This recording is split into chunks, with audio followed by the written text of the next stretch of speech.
ഭവാനി അമ്മയെ ആരോ പറഞ്ഞു പറ്റിച്ചതാ. അല്ലെങ്കിൽ തന്നെ ഇങ്ങനെ നാട് നഗരവും വിട്ട് മനുഷ്യവാസമില്ലാത്ത കാടിനുള്ളിൽ കഴിയുന്ന സിദ്ധൻ എങ്ങനെയാ തൃപ്പങ്ങോട്ടെ കുഞ്ഞിനെ കുറിച്ച് അറിയുക? അറിഞ്ഞാലല്ലേ പറയാൻ പറ്റൂ.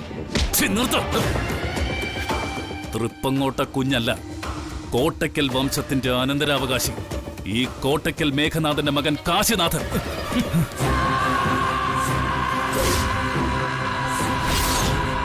ഏയ്, ഇന്ന് രാത്രി ആയതുകൊണ്ട് നമ്മൾ തിരച്ചിൽ നിർത്തുക. നാളെ വീണ്ടും തുടരും.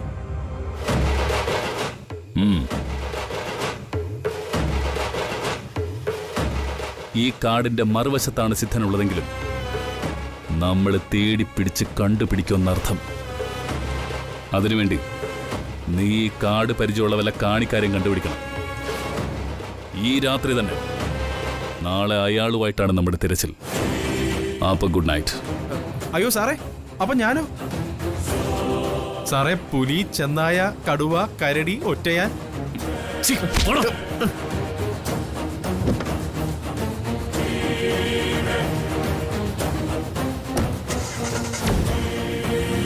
അയ്യോ സാറേ, പോവല്ലേ. അയ്യോ സാറേ,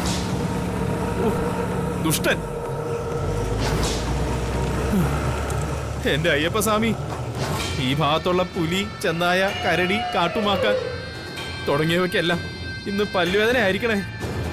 നേരം വെളുക്കുന്നവരെ ഒറ്റ എണ്ണത്തിൽ എന്നെ തിന്നണമെന്നുള്ളൊരു വിചാരം ഉണ്ടാവരുതേ. അവറ്റയ്ക്കും ഏകാദശി, എനിക്കും ഏകാദശി ആയിരിക്കണേ. സ്വാമിയേ ശരണോ അയ്യപ്പ, സ്വാമിയേ ശരണോ അയ്യപ്പ.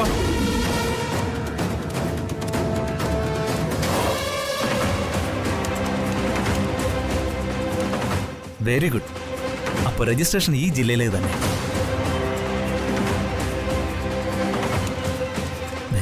ഓണേഴ്സ് നെയിം അഞ്ജലിയോ? അപ്പൊ രാധ അല്ലേ? രാധ അല്ലെങ്കിൽ പിന്നെ സുഭദ്രാമയുടെ രൂപം എങ്ങനെ വന്നു ആ കുട്ടിക്ക്? കൊള്ളാം, കാര്യങ്ങൾക്ക് പുരോഗതിയുണ്ട്. ആ പെൺകുട്ടികളെ കണ്ടുപിടിക്കാൻ ഞാനായിട്ട് ഇനി നടക്കേണ്ടി വരില്ല. ഇങ്ങനെ പോയാൽ ഇയാള് കണ്ടുപിടിച്ചോളൂ. എന്നിട്ട് ഞാനാണ് ചെയ്തതെന്ന് മേഘനാഥനെ അറിയിക്കും. ഇതിനെ ആ ബുദ്ധി എന്ന് പറയുന്നത്. ഇതാണ് നഖം നനയാതെ നത്തേ പിടിക്കുന്ന പരിപാടി. എന്തായാലും ഈ അഡ്രസ് രാധയുടേതല്ലെന്ന് ഉറപ്പിക്കണ്ട. RC ബുക്കിൽ പറയുന്ന ഈ അഞ്ജലി ആ കുട്ടി തന്നെ ആവണമെന്നില്ലല്ലോ. അന്ന് നാട് വിട്ട് വരുമ്പോ രാധയ്ക്ക് കൗമാരപ്രായം, അവൾക്ക് താഴെ അതിലും ചെറിയ 2 കുട്ടികൾ. അന്നവരാരെങ്കിലും ഏറ്റെടുത്ത് പോറ്റി വളർത്തിയിട്ടുണ്ടെങ്കിലോ? ചിലപ്പോ അങ്ങനെ വളർത്തിയവരിൽ ആരെങ്കിലും ആയിരിക്കും അഞ്ജലി. കൊള്ളാം, ഈ വക്കീലാള് തരക്കേടില്ല. വലിയ കുറ്റാന്വേഷണങ്ങളെ പോലെ കാര്യങ്ങൾ കൂട്ടി ഇണക്കുന്നത്. ഇത് ഒരിടത്ത് എത്തുന്നുള്ള കാര്യം ഉറപ്പാ. അതെ, അത് തന്നെ. ഞാൻ കണ്ട പെൺകുട്ടി സുഭദ്രാമയുടെ രൂപസാദൃശ്യമുള്ള രാധ തന്നെ. അവരെ സഹായിച്ചവരാണ് ഈ അഞ്ജലി. ഇനി അഡ്രസ് അങ്ങ് എഴുതിയെടുത്താൽ മതി.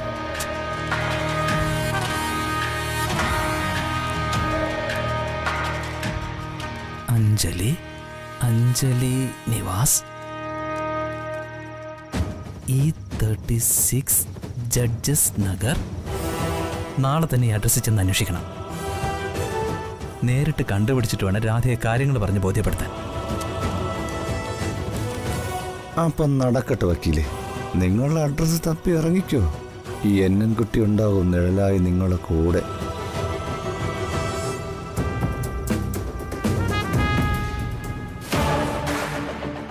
ചേച്ചി ചേച്ചി ചേച്ചി ചേച്ചി ഇത് എന്ത് ഭാവിച്ചിട്ടാ പോകുന്നേ? ഇന്ന് ആ തൃപ്പങ്ങോട്ട് ദേശം മുഴുവൻ മേഘനാഥന്റെ സാമ്രാജ്യമായി കഴിഞ്ഞിട്ടുണ്ടാവും. ചേച്ചി ആ മണ്ണിൽ കാല് കുത്തുന്ന നിമിഷം തന്നെ അയാൾ അറിയും. പിന്നെ എന്തുണ്ടാവുമെന്ന് ഞാൻ പറയണോ? ഏയ്, നീ ഭയക്കും പോലെ ഒന്നും ഉണ്ടാവില്ല. ഇപ്പൊ നമുക്ക് വലുത് അച്ചൂട്ടന്റെ ആരോഗ്യമാണ്. അതിന് ഇങ്ങനെ ഒരു നേർച്ച നടത്തിയേ തീരുമെന്ന് ജോത്സ്യം പറഞ്ഞ എന്ത് ത്യാഗം സഹിച്ചും നമ്മളത് നടത്തിയേ പറ്റൂ. നടത്തും ഞാൻ. ചേച്ചിക്ക് ഇതെന്താ പറഞ്ഞിട്ടും മനസ്സിലാവാത്തെ? ആ കാര്യമായിട്ട് അമ്മച്ച എന്തെങ്കിലും പറഞ്ഞൊന്നും വെച്ച് ചേച്ചി പോയി അപകടത്തിൽ തലവെക്കണോ? ഇനി ഈ പറയും പോലെ ദേവിക്ക് അത്ര വലിയ ശക്തിയും കരുതലും ഒക്കെ ഉണ്ടായിരുന്നെങ്കിൽ നമുക്ക് ഈ ഗതി വരുത്തേണ്ട കാര്യമുണ്ടോ? ആരതി, നീ അത്രയ്ക്കൊന്നും കടത്തി പറയണ്ട. ദേവിയുടെ ശക്തിയിലും കരുണയിലും നിനക്ക് വിശ്വാസമില്ലെങ്കിലും എനിക്ക് വിശ്വാസമുണ്ട്. ഇത് ദേവിയെ കരുതി ചെയ്ത ഒരു വാഗ്ദാനമാ. അത് പാലിക്കണം, പാലിച്ചേ പറ്റൂ. ഇല്ല, ചേച്ചി പോകാൻ ഞാൻ വിടില്ല. ഛേ, ചേച്ചി തൃപ്പങ്ങോട്ടേക്ക് പോകണ്ട. ഓരോരുത്തർ ഓരോ അന്ധവിശ്വാസങ്ങളും പറഞ്ഞോണ്ട് വരും, ആൾക്കാരുടെ സ്വൈര്യം കെടുത്താൻ. ദേ നോക്കാരുതി, കാരട്ടമ്മേ നീ ഇങ്ങനെ അധിക്ഷേപിക്കരുത്. ഈ നാട്ടിലുള്ളവർക്കെല്ലാം അവരെ ഭയങ്കര വിശ്വാസമാ. ഒരു കാര്യം പറഞ്ഞാ അത് അച്ചട്ടായിരിക്കും. അനുഭവമുണ്ട്. കുഞ്ഞേച്ചി പറയുന്നതിലും ഒരു കാര്യമുണ്ട് വലിയേച്ചി. അവിടെ ചെന്ന് ഇറങ്ങുന്നതിലെ അപകടം വളരെ വലുതാണ്. മേഘനാഥനോ അയാളുടെ ആളുകളോ വലിയേച്ചിയെ കണ്ടുപോയാൽ സംഭവിക്കാവുന്ന അപകടം വളരെ വലുതായിരിക്കും. ശരി, ആയിക്കോട്ടെ. അപകടം വലുതായാലും ചെറുതായാലും ഞാൻ കൈകാര്യം ചെയ്തോളാം. ഇനിയിപ്പോ ആരതിക്ക് നീയും കൂടി സപ്പോർട്ട് ചെയ്യണ്ട. വലിയേച്ചി പോകണമെന്നോ പോകരുതെന്നോ ഞാൻ പറയില്ല. കാര്യറ്റമ്മ ഓർമ്മിപ്പിച്ച വഴിപാടുകളൊക്കെ നടക്കണം. നമ്മുടെ സുഭദ്രാമ്മയുടെ ഒരു കമ്മിറ്റ്മെന്റ് അത്. പക്ഷേ ഇപ്പൊ നമുക്കത് ചെയ്യാൻ മറ്റാരെങ്കിലും അയച്ചാ പോരെ? വേണമെങ്കിൽ ഈ സീതമ്മയും സുധാകരേട്ടനും കൂടെ പോയി അച്ചൂട്ടിന് വേണ്ടി അത് നടത്തിയിട്ട് വരട്ടെ. അതാവുമ്പോ റിസ്ക് ഇല്ലല്ലോ. ഏയ്, അത് ശരിയാവില്ല ആര്യ. നേർന്ന ആള് തന്നെ പോയി നിന്ന് നടത്തേണ്ട നേർച്ചയാണിത്.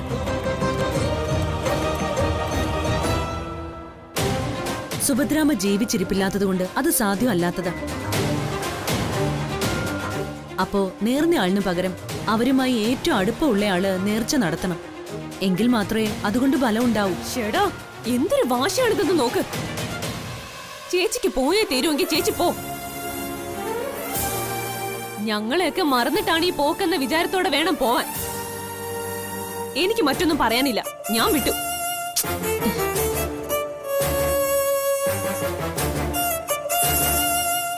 എന്തു വന്നാലും ആരെന്തു പറഞ്ഞാലും പോയേ പറ്റൂ ആര്യ. നിനക്കറിയാലോ, അവൾ ഒരു എടുത്തുചാട്ടക്കാരിയാ. വേണ്ടി വന്നാ ഞാൻ പോകുന്നതിന് പിറകെ തൃപ്പങ്ങോട്ടേക്ക് അവളും ഇറങ്ങി പുറപ്പെട്ടെന്നിരിക്കും. അവളെ നീ ഒന്ന് ശ്രദ്ധിച്ചോളണം. അതിനൊന്നും ഒരിക്കലും നീ അനുവദിക്കരുത്, മനസ്സിലായല്ലോ? അത് ഞാൻ നോക്കിക്കോളാം വലിയേച്ചി. പക്ഷേ ഒരു പക്ഷേയും വേണ്ട.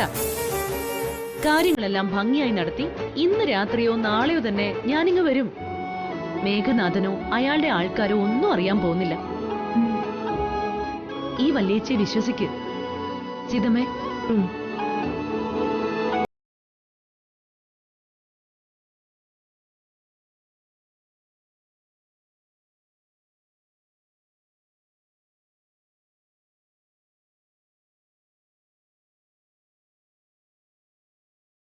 ഞാൻ കാണാത്ത എന്റെ തൃപ്പങ്കോട്ട് ഭഗവതി, നിന്റെ സന്നിധിയിലെ ശ്രീമൂല സ്ഥാനത്തേക്കാ എന്റെ അഞ്ജലി വരുന്നത്. നീ വേണം കാത്തിരക്ഷിക്കാൻ. അമ്മേ മഹാമായി.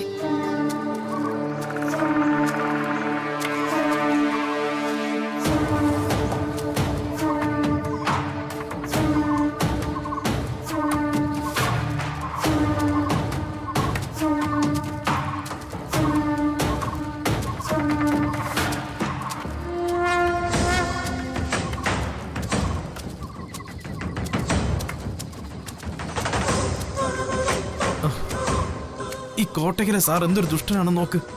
അയാളുടെ ആട്ടും തുപ്പും അടിയും ചവിട്ടും കൊണ്ടുനടക്കണ ഒരുത്തനാണെന്നുള്ള പരിഗണന പോലും തരാതെയല്ലേ ഇന്നലെ നരിയും പുലിയും മെയ്യുന്ന ഈ കാട്ടില് എന്നെ ഒറ്റക്കിട്ടിട്ട് പോയത്. എന്നിട്ട് രാത്രിക്ക് രാത്രി ഞാൻ കണ്ടുപിടിച്ച കാണിക്കാരൻ ഇപ്പൊ അയാളുടെ സ്വന്തം ആള്.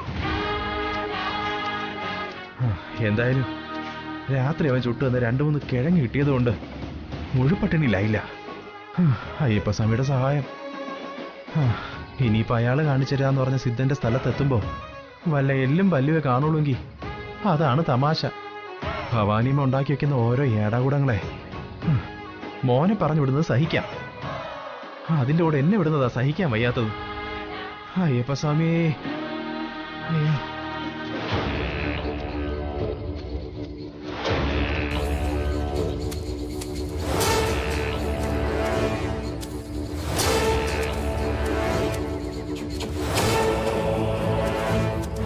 നിങ്ങൾ സാധാരണ പോകാറുണ്ടോ? ഈ കരകാണ്ട നാഞ്ചി നായ്ക്കരെ കാണാൻ? இல்ல சாரே இல்லை. அந்த நாஞ்சினாக்கர் பெரிய சித்தனாக்கும். அப்படி இப்படி ஒன்றும் ஊருக்கு வரவும் இல்லை. நாங்க அங்க போய் பார்க்கவும் இல்லை. അദ്ദേഹത്തിന് 100-300 വർഷത്തിലധികം പ്രായമുണ്ടെന്ന് കേൾക്കുന്നത് ശരിയാണോ? அப்படி கேட்டிருக்கு சாரே. ஆனா நிஜமா போய் அந்த தெரியாது. ஆனா நீங்க மாதிரி ஆள்கார் வந்து பார்த்துட்டு இருக்கேன்னு தெரியும். அந்த நாஞ்சினாக்கரை வந்து ஜோல்சன் கீட்ஸே வந்து சொல்லிட்டா அது அப்படியே நடக்கும்னு கேட்டு இருக்கேன்.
ചേടാ, ഇതുകൊണ്ട് സീതാന്വേഷണത്തിന് പോയാ വാനരന്മാരുടെ അവസ്ഥയായല്ലോ ഈശ്വര.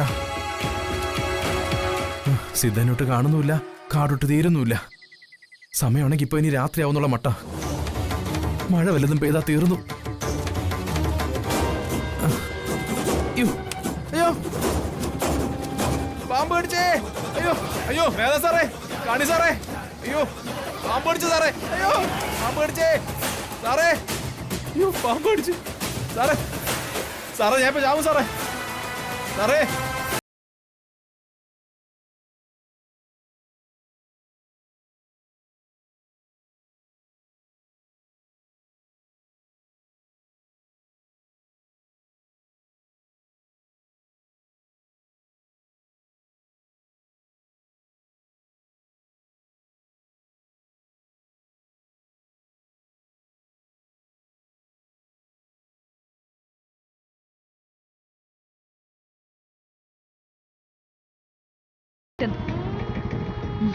ആ അതെ, ഞാൻ തന്നെ തിരക്കി വീട്ടിലേക്ക് വരുമായിരുന്നു. എന്താ വിശേഷിച്ച്? വിളിച്ചാ മതിയായിരുന്നല്ലോ. വിളിച്ചാൽ മതിയായിരുന്നു. പിന്നെ ഞാനിതുവഴി പോയപ്പോ നേരിൽ കണ്ട് സംസാരിക്കാന്ന് വിചാരിച്ചു. അല്ല അഞ്ജലി, ഇതങ്ങോട്ട് തന്റെ വണ്ടിക്ക് എന്ത് പറ്റി? വീട്ടിലുണ്ട്. എനിക്ക് അത്യാവശ്യമായിട്ട് ഒരു ദീർഘയാത്ര പോവാനുണ്ടായിരുന്നു. ബസ് സ്റ്റാൻഡിലേക്ക് ഓട്ടോ കിട്ടാനായിട്ട് നടക്കുമായിരുന്നു. അയ്യോ അയ്യോ അഞ്ജലി, എന്നാ ഇന്നത്തേക്ക് ആ യാത്ര ഒന്ന് മാറ്റി വെക്കണം. നമുക്കൊരു വലിയ ഇവന്റ് വരുന്നുണ്ട്. ഞാൻ അവരുമായിട്ട് ഒരു പ്രാഥമിക ചർച്ച നടത്തിയിട്ടുണ്ട്. അമ്മ ഇവൻസിന്റെ ഭക്ഷണം എങ്ങനെയോ ഹിറ്റായിട്ടുണ്ട്. അതായത് അഞ്ജലിയുടെ ഭക്ഷണം. ഇപ്പം അവരുടെ ആദ്യത്തെ ഡിമാൻഡ് ആ കാറ്ററിംഗ് ടീം തന്നെ വേണമെന്നാ. അതിനെന്താ, നമുക്ക് ആ വർക്ക് എടുക്കാമല്ലോ. അതും എന്റെ യാത്ര ക്യാൻസൽ ചെയ്യുന്നതും തമ്മിൽ എന്ത് ബന്ധം? ബന്ധമുണ്ട്. ഇന്ന് തന്നെ കുറച്ച് സാമ്പിൾസ് കൊടുക്കണം അവർക്ക്. അയ്യോ, അഞ്ജലി യാത്ര മാറ്റി വെച്ചോളൂ, ഞാൻ വീട്ടിൽ വിടാം. എല്ലാം റെഡിയാക്കിയിട്ട് വൈകിട്ടോടെ ഒരുമിച്ച് തന്നെ അതുമായി അവരുടെ അടുത്തേക്ക് പോവാം നമുക്ക്. സോറി പ്രസാദേട്ടാ, ഇന്നത്തേക്ക് എന്നെ ഒന്ന് വെറുതെ വിടണം. ഒരു കാരണവശാലും എനിക്ക് ഈ യാത്ര മാറ്റി വെക്കാൻ പറ്റില്ല. എനിക്ക് പോയേ പറ്റുള്ളൂ. ആഹാ, അത്ര പ്രധാനപ്പെട്ട കാര്യമാണോ? എവിടേക്ക് അഞ്ജലി പോകുന്നേ? എന്താവശ്യത്തിന്? അതൊന്നും ചോദിക്കരുത്. എനിക്കത് പറയാനാവില്ല. I am sorry. ഏതായാലും നാളെ തന്നെ ഞാൻ മടങ്ങിയെത്തും. പിന്നെ എത്ര വൈകിയാലും പാഴ്സല് തയ്യാറാക്കി എത്തിക്കാൻ നോക്കാം. ശേ, അഞ്ജലി വിശ്വസിച്ചാ ഞാനിത് ഏറ്റത്. ഇന്ന് പറ്റില്ലെങ്കിൽ പിന്നെ ഞാൻ എങ്ങനെ അവരെ ഫേസ് ചെയ്യും? മിനിമം എവിടേക്കാണ് പോകുന്നതെങ്കിലും ഒന്ന് പറ. അത് പറയാനാവില്ല. തികച്ചും സ്വകാര്യമാണത്, കുടുംബകാര്യം. ചേടാ, എവിടെയാണെന്ന് പോലും പറയാതെ യാത്ര പോകുന്ന ഒരാള് നാളെ തന്നെ തിരിച്ചു വരുമെന്നതിൽ എന്താ ഉറപ്പ്? അഥവാ വന്നാൽ തന്നെ സമയത്തിന് ഭക്ഷണം ഉണ്ടാക്കി തരുമെന്നതിൽ എന്താ ഉറപ്പ്? ഉറപ്പാണ് ഏട്ടാ, വിശ്വസിക്കാം. കാരണം ഞാൻ പോകുന്നത് ഒരു ദൈവകാര്യത്തിന് വേണ്ടിയാ. അതിന്റെ നന്മ കൊണ്ട് ഈ പറയുന്ന സമയത്ത് തന്നെ മടങ്ങിയെത്താനും ക്ലയൻസിന് വേണ്ട സാമ്പിൾസ് ഉണ്ടാക്കി തരാനും സാധിക്കും. വിശ്വസിക്കണം. ഇനിയും നമ്മൾ തർക്കിച്ചു നിന്നാ ഓട്ടോയും കിട്ടില്ല, എന്റെ ബസ്സും പോവും. ഞാൻ പോട്ടെ. I am sorry. ഏയ് നിൽക്കെവിടെ? ബസ് സ്റ്റാൻഡിൽ ഞാൻ വിടാം. കേറിക്കോ. സമയം താമസിച്ചല്ലേ? അല്ല അപ്പോ അവരോ? അതിനി പറഞ്ഞിട്ട് കാര്യമില്ലല്ലോ. അവരോട് ഞാൻ ഇന്നത്തേക്ക് എന്തെങ്കിലും അവധി പറഞ്ഞോളാം. പക്ഷെ നാളെ വന്ന് അവർക്ക് വേണ്ട സാധനങ്ങൾ ഉണ്ടാക്കി തരണം. ഇല്ലെങ്കിൽ അമ്മ ഇവന്റ്സിന് അഞ്ജലി കാറ്ററിംഗുമായി ഒരു ബന്ധവും ഭാവിയിൽ ഉണ്ടാവില്ല. സമ്മതിച്ചോ? അങ്ങനെയൊന്നും സംഭവിക്കില്ല പ്രസാദേട്ടാ. നാളെ അവർക്ക് നമ്മള് സാമ്പിൾസ് കൊടുക്കും. അമ്മ ഇവന്റ്സിന് വേണ്ടി തുടർന്നും അഞ്ജലി കാറ്ററിംഗ്സ് തന്നെയാ ഫുഡ് സപ്ലൈ ചെയ്യുന്നത്. വാക്ക്. പോവാം.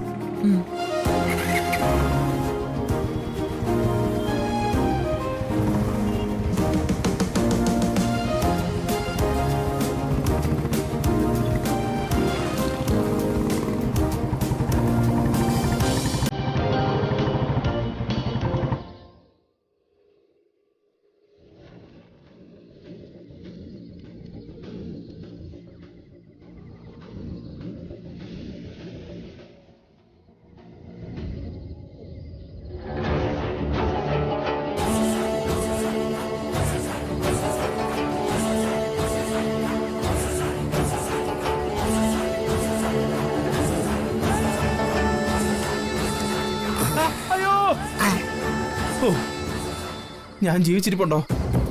അയ്യോ, അയ്യപ്പ സ്വാമി. உங்களுக்கு ஒண்ணுமே ஆகல ஐயா. நீங்க இப்போதும் ஜீவனோட தான் இருக்கு. അപ്പൊ ഇവിടെയുള്ള പാമ്പ് അടിച്ച് ആരും ചാവൂലേ? இங்க பெருத்து பாம்பு இருக்கு ஐயா. பச்சில கொத்தி முதல்ல கொம்பேறி ராசவம்பால வரை இருக்கு. ராசவம்பால ഒന്ന് തൊട്ടാ പോതും நீங்க பயந்து இறந்துடுவே. അപ്പൊ എന്നെ കടിച്ചത് രാജവമ്പാലല്ലെന്ന് നിങ്ങൾക്ക് ഉറപ്പാണോ? ஆமாய்யா. ராசவம்பால கடியன்னா நீங்க 8 அடி போல நீங்க மாட்டேன். அப்பவே விழுந்து இறந்துடுவே. ഇതേതോ പച്ചിലെ കൊത്തി അപ്പുറം ഏതോ ചേര ഉനക്ക് ഒന്നുമേ ആകാൻ.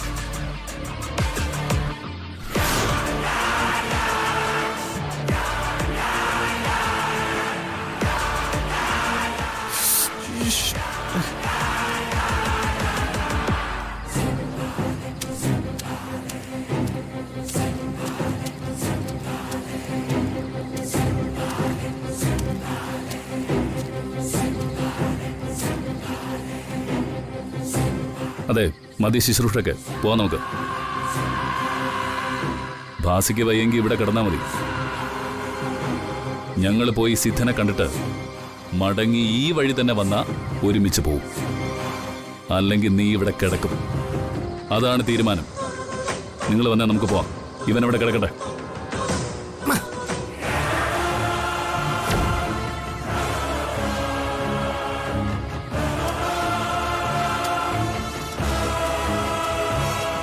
എന്റെ അയ്യപ്പസ്വാമി, ഈ മേഘനാഥൻ തല്ലിൽ ഇടുത്തി വീഴണേ. കണ്ണീ ചോരില്ലാത്ത മൃഗം. അയ്യോ, അമ്മേ.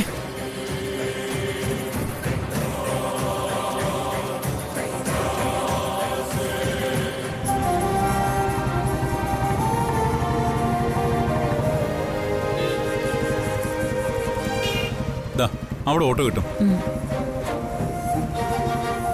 താങ്ക് യു പ്രസാദേട്ടാ. പിന്നെ ഇപ്പോഴും എവിടേക്കാണെന്നോ എന്തിനാണെന്നോ ഒന്നും ചോദിക്കുന്നില്ല. നാളെ കഴിയുന്നത്ര നേരത്തെ തിരിച്ചെത്തി സാമ്പിൾസ് റെഡിയാക്കണം. സാധിച്ചാ നാളെ തന്നെ അവരെ മീറ്റ് ചെയ്യാം. സാമ്പിൾസ് കൊടുത്ത് ഐറ്റംസ് ഫൈനലാക്കിയ ആദ്യത്തെ തലവേദന കഴിഞ്ഞു. നാളെ തന്നെ കൊടുക്കാൻ സാധിക്കുമെന്ന് ഉറപ്പിച്ചോളൂ. തൽക്കാലം ഞാൻ പോയിട്ട് വരാം. പോകുന്ന സ്ഥലത്തെക്കുറിച്ചും ആവശ്യത്തെക്കുറിച്ചും പറയാത്തതില് നീരസപ്പെടരുത്.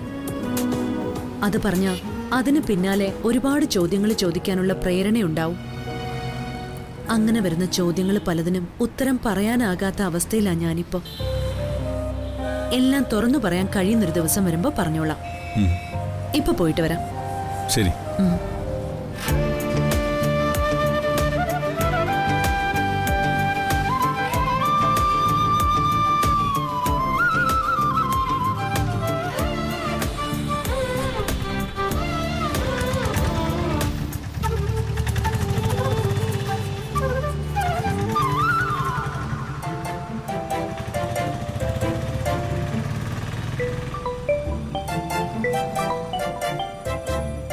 ആ അമ്മേ. ആ മോനെ.